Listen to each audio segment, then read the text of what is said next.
The corridor smelled of ozone and burnt polymer. 12 meters ahead, a security team knelt in firing formation, their rifles humming at full charge. Behind Cale Vance, something massive shifted. He heard the scrape of iridescent chitin against alloy decking, felt the vibration of 6 limbs finding purchase, sensed the heat of a body that had no business being this close to a human spine. The chromatic crests along the creature's spine pulsed amber, then warding crimson, then settled into a hue Cale had no name for, a color that asked a question. "Stand aside, candidate." The squad leader's voice crackled through his helmet speaker. "The thing is extinction grade. Terminal authorization is active." Cale's hands trembled, not from fear, or not only. 14 hours ago, he had been cataloging behavioral matrices for his dissertation. 3 minutes ago, he had been running for his life. Now he stood with his arms spread wide, his back to a creature the Concord had hunted for 40 years, his front exposed to 12 armed professionals who had been trained to see only teeth and threat. The creature made a sound, not a growl, a chord, low and resonant, vibrating in Cale's sternum rather than his ears. "Would you have stayed?" Cale asked the empty air. Or perhaps himself. "Or would you have run?" "Because I didn't run." "And what happened next?" "You'll want to hear how it ends. Trust me on that." 17 hours earlier, Cale's hands trembled against the data slate, the glyphs blurring into nonsense after 14 hours of continuous analysis. The stylus cap between his teeth had developed a permanent groove. He spat it into his palm, wiped it on his lab coat, and reached for the replacement in his pocket.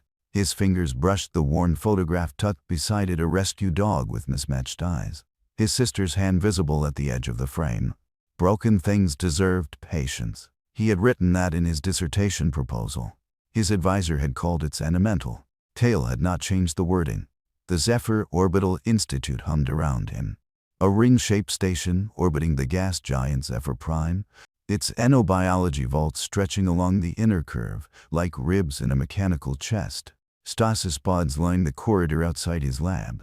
Live enclosures dimmed to twilight for the station's artificial night cycle. Cale was always the last to leave during stellar flare warnings. Always had been. The other graduate candidates had evacuated to the inner rings 6 hours ago, leaving him alone with his data and the distant groan of the station's rotation. His ears popped. Cale paused, stylus cap halfway to his mouth. The atmospheric pressure had shifted, subtle but definite, like a door opening somewhere distant. He checked his slate. The environmental readouts showed nominal. The flare warning remained dead amber. Nothing in the logs suggested a hull breach or system malfunction. The lights stuttered. Not a flicker, a deliberate dimming, as if something had drawn power from the corridor grid. Cale stood, his chair rolling backward across the polished floor. The sound came from the vault section. 3 junctions down. A low mechanical groan, followed by a hiss of decompression. Vault 19. The containment logs showed it had been sealed for 8 months. The creature inside had been captured during a pacification sweep in the Hollow Reach, the quarantine border sector where the Veer-In originated. The Concord called it a Veer-In. The file called it extinction grade. Cale had never questioned either label until he saw the pressure differential climbing on his slate. He should have triggered the emergency beacon. Protocol demanded it. A containment failure in Vault 19 meant automatic security deployment, station lockdown, and a priority alert to Concord oversight. Cale's finger hovered over the beacon icon. A sound reached him. Not the mechanical groan of failing seals. Something else. A chord, layered like detuning forks struck at different octaves, resonating in his chest cavity rather than reaching his ears through the air. It was low, questioning, almost tentative. Cale did not press the beacon. He walked toward the sound. His lab coat brushed against the stasis pods, their blue status lights washing his hands in corpse pallor. The corridor curved with the station's ring, and each step took him further from the emergency stations, further from help, further from the version of himself that played it safe, that finished dissertations on time, that never questioned labels. The vault door stood ajar. Not forced, unsealed. The biometric lock showed green, as if someone with authorization had opened it deliberately. Cale had no authorization for Vault 19. He had never requested it. The Veer-In were not part of his research portfolio. They were not part of anyone's approved research. They were part of the extermination list, and the only approved interaction was terminal. He peered through the gap. Darkness inside, but not empty darkness. Something moved with fluid precision, 6 limbs unfolding from a crouch, iridescent chit-in plates catching the corridor's emergency lighting and scattering it into fragments of color. The chromatic crests along its spine pulsed in waves, amber alert, then shifting, then settling into a cerulean that Kale's ethology training recognized immediately. Not predatory posture, injured posture, assessing posture. The creature's shoulder was a mess of festering tissue and twisted mesh, the barb capture nets still embedded in the chit-in. The wound weeping a fluid that smelled like copper and something sweeter, something almost floral. It had been fighting the restraints for 8 months, or longer. The nets were Concord standard issue, designed to tighten with resistance. Kale's hand found his fueled medkit, clipped to his belt out of habit. He had treated injured specimens before. Small things, Terran analogs, nothing that could crush his skull with a single furlin. He whispered. The word felt absurd in his mouth, too small for the scale of what faced him. You're hurt. The crests shifted, cerulean curious now, with threads of violet threading through. The creature tilted its head, a movement so human in its inquiry that Kale's breath caught. It was larger than the files suggested, shoulder height at 2.5 meters, but the way it carried its mass, the way the 6 limbs distributed its weight, suggested a grace that the Concord's threat assessments had never mentioned. He took a step into the vault, then another. The medkit clicked open in his hands. The creature watched, motionless except for the crests, which pulsed in slow waves like a visual heartbeat. I'm going to look at your shoulder, Kale said, keeping his voice soft, keeping his movements slow, keeping his eyes on the crests rather than the claws. Not going to hurt you. I fix things. Broken things. I believe broken things deserve patience. The words felt borrowed from somewhere deeper than his training. The photograph in his pocket, the rescue dog with mismatched eyes, his sister's voice, years ago, telling him that the dog had been scheduled for termination at the shelter, that nobody wanted it, that patience was the only thing that had saved it. The creature made the sound again. The cord. It vibrated in Kale's sternum, and this time he felt something beneath the vibration. A question. An assessment. The Veer-In was evaluating whether the approaching figure was a threat or something else. Kale knelt. The decking was cold through his trousers. He extended his hand. Thumb up. Empty. The medkit resting on the floor between them. The creature's nearest limb twitched, the chit-in plates shifting with a sound like wind through dry leaves. A claw, curved in dark, hovered over Kale's wrist. He did not pull back. The claw touched his skin. Not a strike. A tap. Gentle. Testing. Then the creature leaned forward, bringing its wounded shoulder into reach, and the smell of copran flowers intensified. Kale worked in silence. The barbed nets were embedded deep, twisted by months of struggle. He used the surgical laser from his medkit, cutting carefully, speaking softly whenever the creature flinched. Not words of comfort. Exactly. Observations. Almost there. This one is deeper. I'm sorry. The creature's crests shifted through colors he had no names for, but he began to read them anyway. Amber when the pain spiked, violet when he paused to let it breathe, steady blue when he finally extracted the last barb and applied the regenerative gel. There, he whispered. Done. The creature looked at its shoulder, then at Kale. The crest settled into a color he had never seen before, something between gratitude and confusion, or perhaps the Veer-In equivalent of both. It made the cord again, longer this time, layered, and Kale felt it in his teeth, in his ribs, in the hollow space behind his heart. A new sound interrupted. Boots in the corridor. Multiple pairs. The heavy tread of tactical gear. Candidate vents. The voice came through a helmet speaker, amplified, stripped of humanity. Step away from the specimen. Hands where we can see them. Kale turned. 6 security officers in Concord whites, rifles primed, the blue targeting lasers painting the vault walls. The squad leader's face was hidden behind a visor, but his postures spoke clearly. He had trained for this. He had dreamed of this. The moment when the monster proved itself monstrous, and the hero got to pull the trigger. His shoulder was infected, Kale said, hearing the absurdity even as he spoke. The capture nets were embedded. I was treating. Extinction-grade specimen. Terminal authorization is active. Step away now, or we will fire through you. Kale looked at the creature. Its crests had shifted to crimson, but not the crimson of attack, the crimson of fear. Its 6 limbs had drawn inward, protective, and Kale saw what the security team could not see, what the Concord's files had never recorded, what 40 years of propaganda had erased from the official record. The creature was positioning itself between Kale and the guns, not aggressive, protective. Kale's legs moved before his mind caught up. He stood. He turned his back to the rifles. He spread his arms wide, his empty hands open, his chest and throat exposed to the targeting lasers that now painted his sternum instead of the wall. "You'll have to explain the physics of a bullet passing through my spine first," he said. The words came from somewhere beyond fear, beyond protocol, beyond the graduate candidate who played it safe. "Because I'm not moving. And neither is he." The corridor held its breath. The security team held their fire.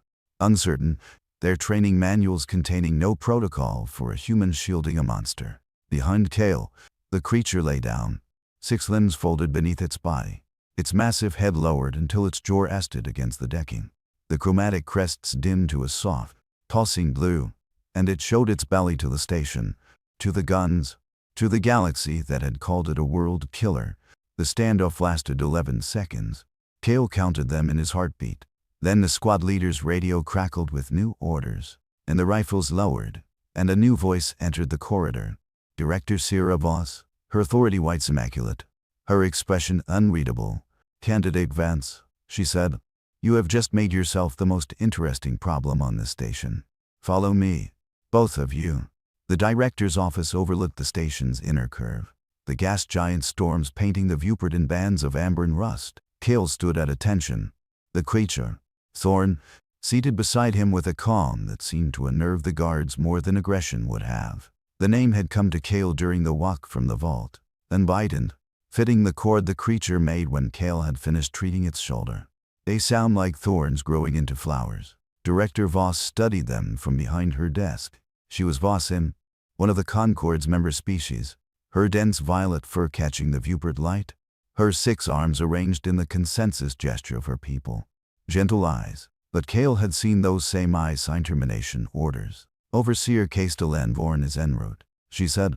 "His warship dropped from Fold Space 30 minutes ago. He was already coming. Candidate." The flare warning was cover for his arrival. "The Concord has decided that Vault 19's inhabitant has been studied long enough." Kale's stomach tightened. "Studied? The files say it's been in containment for 8 months. No research logs, no behavioral observations, just isolation and barbed nets, and now termination." Voss's voice carried no inflection. "Vorn carries mandatory execution orders. The VIR-in are extinction grade. That classification is not reviewed. It is enforced."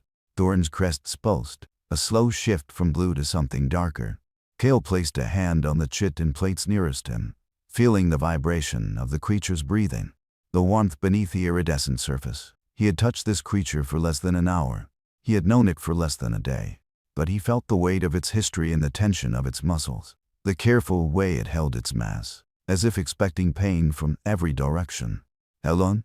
Kale asked. 72 hours, Voss said. "Vorn's shuttle arrives at the primary dock in 72 hours. After that, the orders are executed. The specimen is terminated. Any personnel who interfered are arrested for sedition. The Institute's funding is reviewed for compliance failures." She leaned forward, her ocular structure gentle but unyielding. "You want to save it, candidate? Yeah. But you are one graduate student with a field med kit and a death wish. The Concord has been killing Viren for 40 years. What could you possibly do in 3 days?" Kale thought of the cord, the way it had vibrated in his chest, the way Thorn had taught him. In less than an hour, that sounds could carry meaning beyond words. "Prove they were never monsters," he said.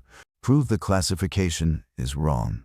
Prove that every attack in the Concord database happened because someone entered their territory, stole their young, called it research, and called their response predation." Voss was silent for a long moment. Then she reached into her desk and withdrew a chip, sliding it across the polished surface. Every documented Viren attack in Concord records occurred after mining vessels entered the Hollow Reach. She said, 0 unprovoked incidents exist. 0. I have known this for 6 years. I have been waiting for someone stupid enough to care. She stood, her 6 arms unfolding. 72 hours. Tended it. Thorn will not wait. He will not listen. He lost his colony to a Viren attack as a youth, and his grief has calcified into doctrine. He cannot afford to be wrong about the monsters, because his identity is built on having been right to fear them. Kale took the chip. Thorn's crests shifted to Cerulean, and the cord came again, questioning, hopeful. Then I'll have to be very convincing, Kale said. The first 24 hours were spent in Kale's cramped lab, surrounded by equipment borrowed from 3 departments and colleagues who had stopped asking questions. SciFi Story, the Crick's researcher from xenolinguistics, worked with 4 compound eyes fixed on spectral analysis screens, her delicate antennae twitching with each new phoneme discovery. Wiva, the Vosim botanist, provided medicinal support for Thorn's healing shoulder and emotional support for Kale's fraying nerves. Bennett, the human engineer, rigged and authorized recording equipment and maintained plausible deniability. They called themselves a team. Kale called them allies. It meant something more. The breakthrough came at R19. ZYLL's spectral analysis revealed what Kale's ears had suspected. Thorn's vocalizations contained syntax. Glamour. The roars that Concord files described as aggressive threat displays were actually a tonal language with over 400 distinct phonemes, organized into hierarchical structures that indicated past and future tenses, conditional moods, and something ZYLL could only describe as emotional case markers. He's not threatening us, ZYLL said, her translator burden culture making her voice precise, almost clinical, though her antennae waved with excitement. He's been telling us his history. Every sound he made in that vault was a sentence. Every chord was a paragraph. Kale sat beside Thorn, the creature's massive form filling the corner of the lab, its crests pulsing with colors that Kale was learning to read. Amber for caution, violet for curiosity, the deep, steady blue that meant trust. Teach me, Kale whispered. Thorn taught him. Through repetition, patience, positive reinforcement. The creature that the Concord called a monster became a teacher, a poet, a historian. Kale recorded everything.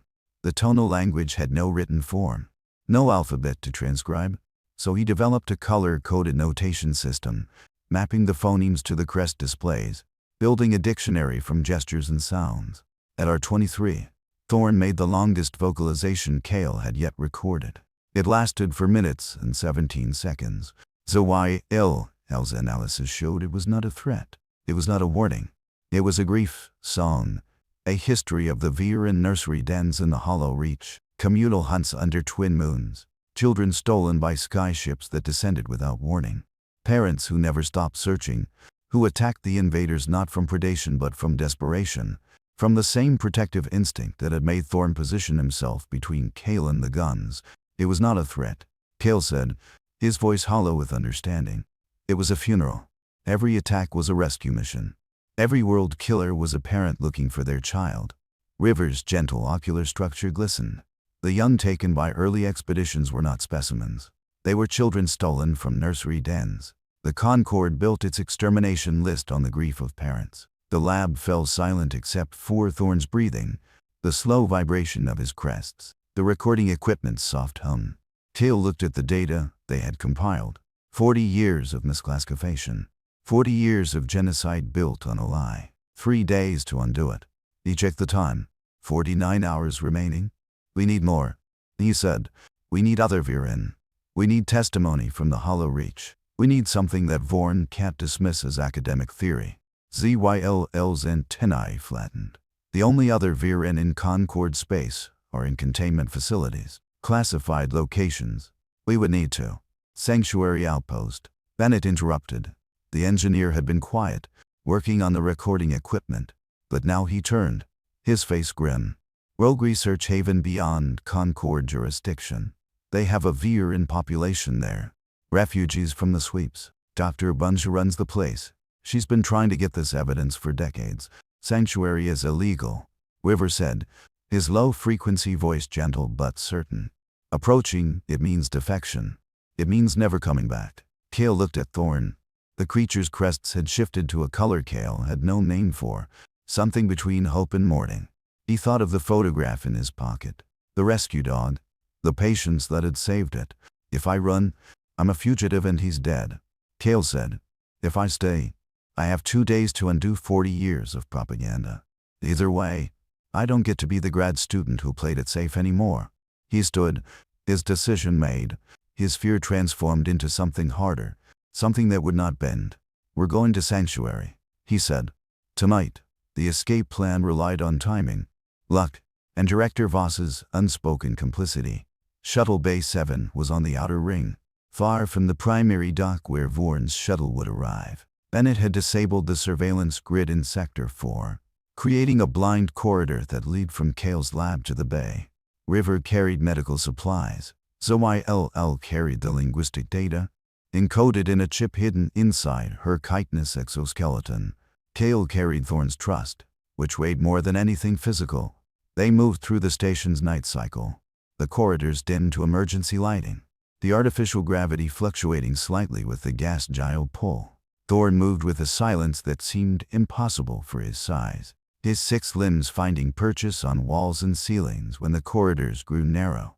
His crests dimmed to near invisibility. At the junction before Shuttle Bay 7, they stopped. Director Voss stood in the corridor, her authority whites catching the emergency lights, her 6 arms folded in the Vossim gesture of final decision. For a moment, Kale thought she had come to stop them, to arrest them, to preserve her institute in her career. The surveillance in Sector 4 will experience a communication lag, she said, her voice barely above a whisper. Approximately 5 minutes. After that, the system will restore itself, and I will be required to report a containment breach. She looked at Thorn. The creature's crests shifted to the blue of trust, and Voss's gentle eyes softened in a way that Kale had never seen before. I have been waiting 6 years, she said. Do not waste the 5 minutes I am giving you. They ran. Shuttle Bay 7 was a maintenance hangar. Small, unglamorous, containing a single short-range transport that Bennett had prepped for emergency evacuation. The hatch opened with a hiss of equalizing pressure. Kale guided Thorn into the cargo bay, the creature's massive form barely fitting through the access door, his chit and scraping against the frame. Launch in 30 seconds. Then it called from the cockpit. Strap in, or don't. This is going to be rough. Kale had just found a restraint harness when the bay alarm screamed. Thorn's warship had dropped from Fold space early. The massive vessel eclipsed the gas giant's light, its hull bristling with weapons arrays, its transponder broadcasting Concord authority codes and mandatory termination orders. The shuttle bay's outer doors slammed shut, magnetic locks engaging. They know, ZYLL said, her compound eyes reflecting the warning lights. Vorn knows. Can we override the doors? Kale shouted at Bennett. Not from here. We need someone on the station side. The radio crackled. Director Voss's voice, strained, speaking over what sounded like arguing in the background. Launch sequence is authorized. Outer doors opening in 10 seconds. Do not acknowledge this transmission. The magnetic locks disengaged. The outer doors groaned open, revealing the warship's shadow, the stars beyond, the impossible gap between safety and capture. Launching, Bennett screamed. The shuttle's engines roared. Kale was pressed into his harness, the acceleration crushing his chest. Thorn's massive form braced against the cargo bay walls with all 6 limbs extended. The shuttle shot through the gap in the doors, scraping the frame, alarms screaming from every console. Thorn's warship did not fire immediately. Perhaps Voss had bought them more than 5 minutes. Perhaps the overseer wanted the pleasure of pursuit. They're launching interceptors, Bennett reported, his voice tight. 4 of them. Fast movers. We don't have weapons. We don't have speed. We have full drive. Kale said. Can you engage it? Not this close to the gas giant. The gravity well will tear us apart. We need to clear the first interceptor fired. The shuttle rocked, shields flaring, sparks cascading from a console. River's low-frequency vocalization rose in pitch, a sound of distress that Kale had never heard from the gentle botanist. 30 seconds to safe distance. Bennett said, they're not going to give us 30 seconds. Kale looked at Thorn. The creature's crests were crimson, but not with fear, with determination. He made the chord, the layered harmonic hum that vibrated in Kale's sternum, and in that vibration, Kale understood something he could not have put into words. Thorn was willing to die here, willing to be the distraction, the sacrifice, the monster that proved the Concord right. But Kale was not willing to let him. ZYLL. Kale said, broadcast on all frequencies.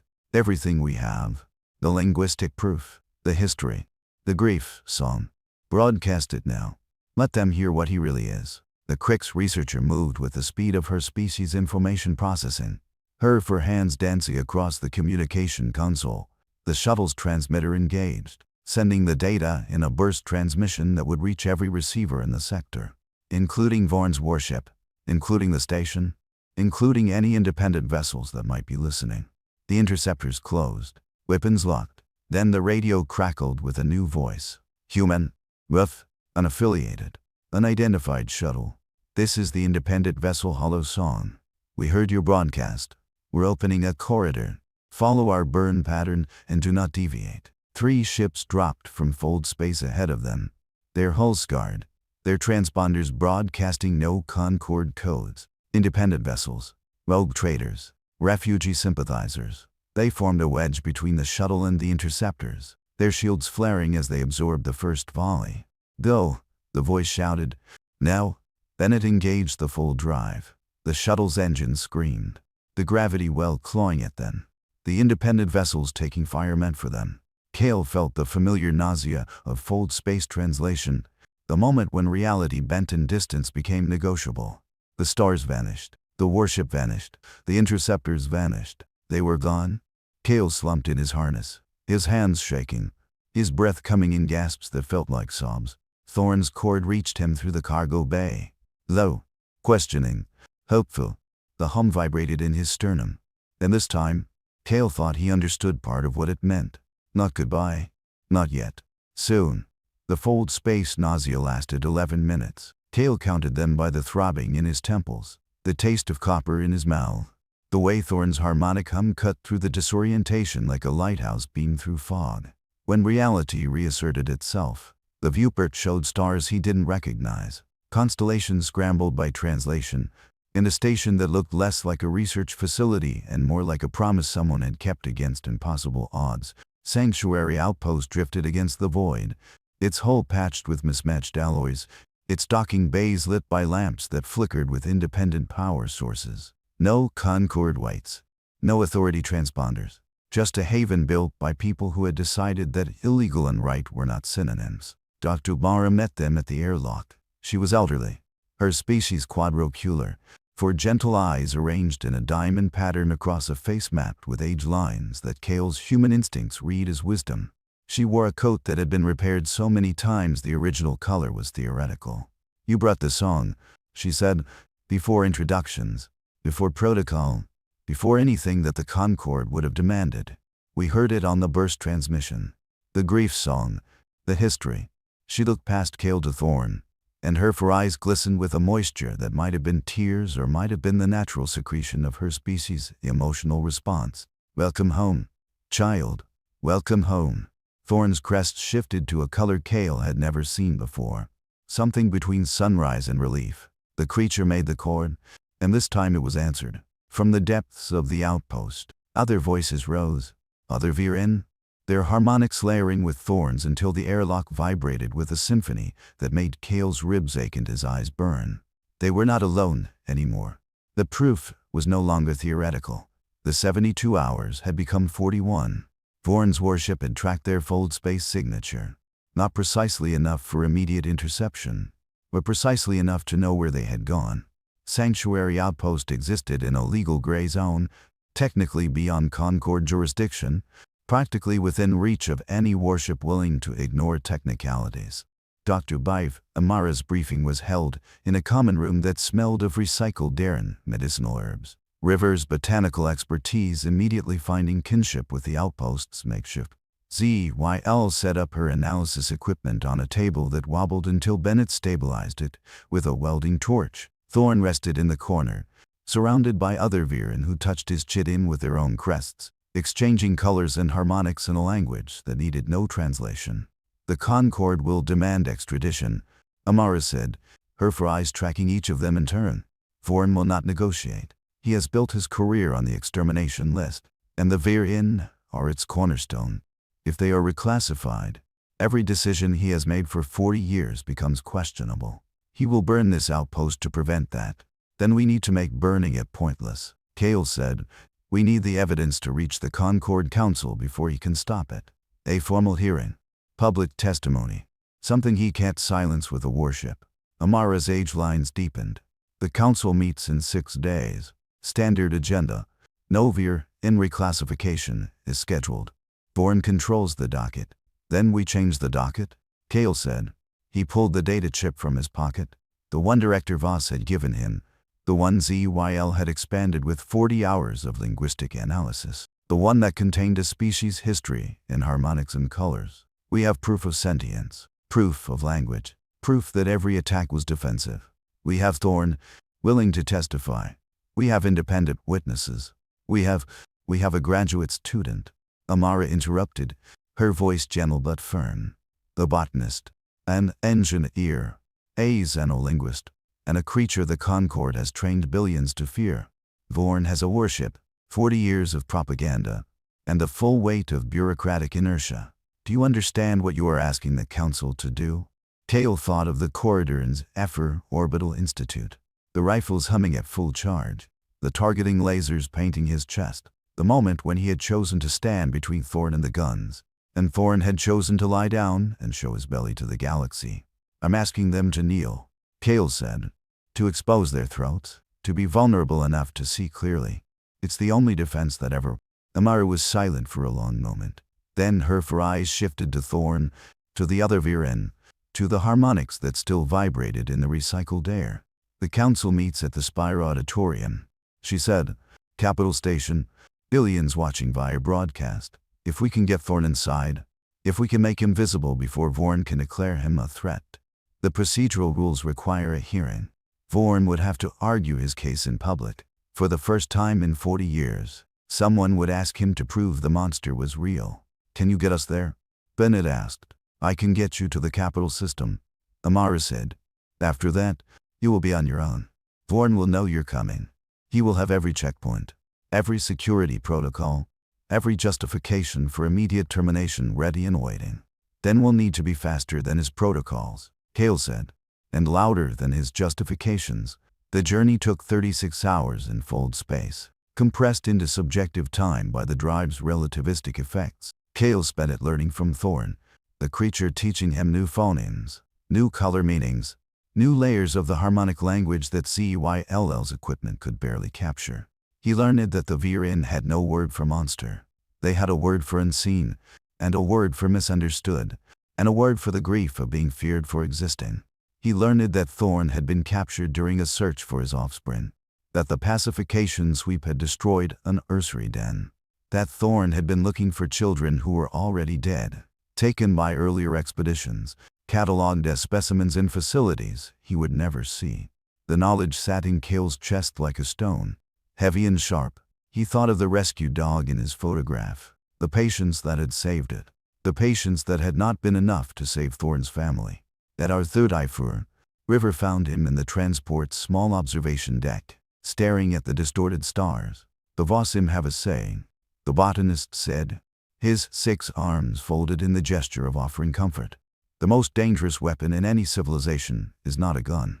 It is the category that decides who gets to be a person. Thorn did not invent the extermination list.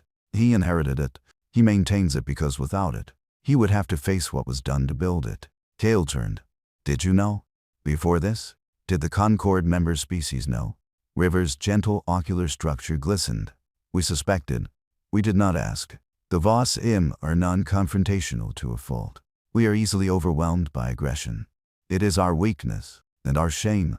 He extended one of his 6 hands, the violet fur soft against Kale's palm. You are not non-confrontational, Kale Vance. You are stubborn enough to kneel. The galaxy does not need another hero. It needs someone who will not look away. The transport shuddered, fold space translation ending. The capital system resolving into view. Kale looked at his hands.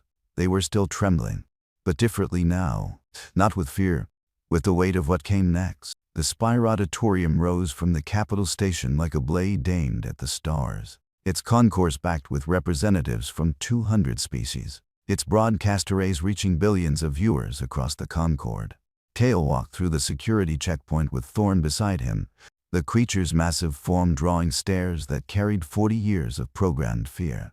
The security officers were Concord standard, their rifles primed, their visors hiding faces that Kale imagined were wrought with the same uncertainty the squad leader had shown in the Zephyr corridor.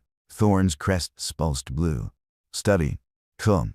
The harmonic hum vibrated in Kale's chest, a reminder that they were not alone, that the symphony had grown beyond two voices. Thorn was waiting in the hearing chamber.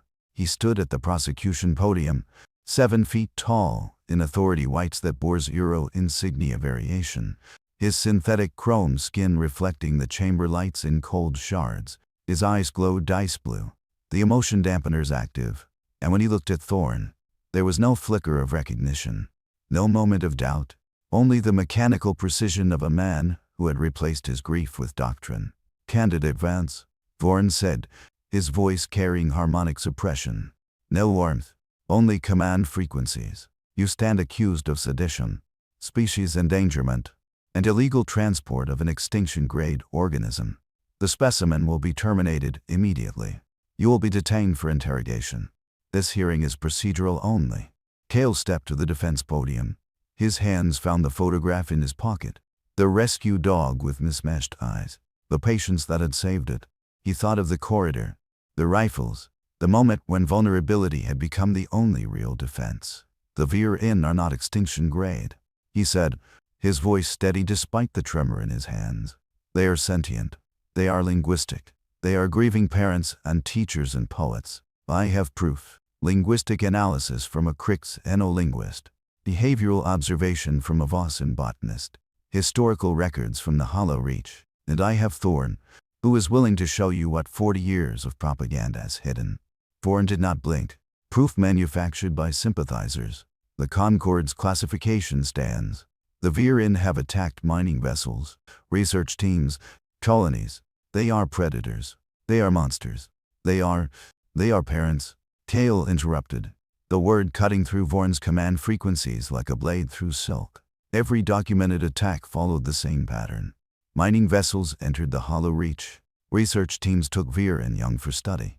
Then the adults responded. 0 unprovoked incidents. 0. The children taken by early expeditions were not specimens. They were stolen from nursery dens. The attacks were rescue missions. The world killers were mothers and fathers looking for their children. The chamber murmured. Representatives shifted in their seats. The broadcast arrays captured every expression, every hesitation, every crack in the facade of certainty. Thorn's prosthetic hand tightened on the podium edge. "You speak of patterns. I speak of experience. I was there when the Vir-In descended on my colony. I saw what they did. I lost everything to their claws, their teeth. They're your colony," Kale said, the word gentle but precise. Was it near a research facility? Had there been expeditions to the Hollow Reach in the months before? Thorn froze. The ice blue eyes flickered, the emotion dampeners struggling against something that surfaced despite their suppression. "There had," Kale continued. "I checked the records. Colony 7, Outer Rim, established 6 months after a research team returned from the Hollow Reach with specimens. The Vir-In who came to your colony were not attacking. They were searching for children who had been taken to a facility 3 kilometers from your settlement. They came through your colony because that was where the trail led. They came with grief, not predation. And when they found the facility empty, the children already dead from experimentation, they..." "Stop," Thorn whispered. The command frequency was gone. Only a voice, cracked, human beneath the chrome. "They sang," Kale said. "The Vir-In sing their grief. They do not roar. They do not threaten. They mourn." "Thorn, will you show them?" Thorn moved, 6 limbs unfolding with fluid precision. The iridescent chit in catching the chamber lights. The chromatic crests shifting through colors that told a story no translation could fully capture. He approached Thorn. Not aggressive, not threatening. his massive form moving with the grace Cale had first seen in the vault. The patience of a creature that had learned to expect pain but had not let it teach him to inflict it. The harmonic hum began. Low, resonant, layered like two tuning forks at different octaves. The grief, song, the history of the Veer Inn, compressed into 4 minutes and 17 seconds of tonal language that vibrated in every chest in the chamber. Vorn did not move. His chrome skin reflected the colors of Thorn's crests, and in that reflection, something broke. The ice blue eyes dimmed, the dampeners failing or perhaps being released, and beneath them, Cale saw grief. Real grief. The grief of a boy who had watched his world end, who had built an identity on being right to fear, who had never been allowed to ask what killed his world before the monsters arrived. Thorn sang the final phrase. The crests shifted to the blue of trust, of offering, of the radical choice to see clearly. Vorn's prosthetic hand opened, closed, opened again, then, slowly, with the mechanical precision of a man learning to move for the first time, he knelt. The chamber held its breath. The broadcast arrays captured the image of Overseer Castellan Vorn, the authority whites immaculate, kneeling before the creature he had hunted for 40 years, his chrome skin reflecting a color that might have been dawn. I didn't know, Vorn said. The words were barely audible, stripped of command frequencies, stripped of doctrine, stripped of everything except the boy who had survived a colony's end. I didn't know they were looking for children. I didn't know my colony was built on stolen grief. Thorn made the chord, questioning, hopeful, forgiving. The hum vibrated in Vorn's chest as it had vibrated in Cale's, and the overseer, the monster maker, the man who had calcified his grief into doctrine, began to weep. The vote took 11 minutes. The extermination list was amended. The Veer Inn were reclassified as sentient, protected, welcomed into the Concord's community of species with the full rights and recognitions that the category of person conferred. Cale did not watch the tally. He sat beside Thorn, his hand on the creature's chin, feeling the warmth beneath the iridescent plates, listening to the harmonics that filled the chamber as other representatives approached, tentatively, offering crest touches and tonal greetings in languages they were only beginning to learn. Thorn found him afterward. The overseer's eyes were red, the emotion dampeners deactivated, his authority white somehow smaller on his frame, as if he had shrunk during the hearing. I will resign, Thorn said. I will face charges. I will spend whatever remains of my life in doing what I built. Cale looked at him, the man who had hunted Thorn, the man who had built a career on the extermination list, the man who had knelt. The galaxy doesn't need another villain, Cale said, or another hero. It needs someone stubborn enough to keep kneeling, to keep exposing their throat, to keep being vulnerable enough to see clearly. Thorn was silent for a long moment. Then he extended his prosthetic hand, the military-grade fingers trembling slightly, and touched Thorn's crests with a gentleness that seemed to surprise them both.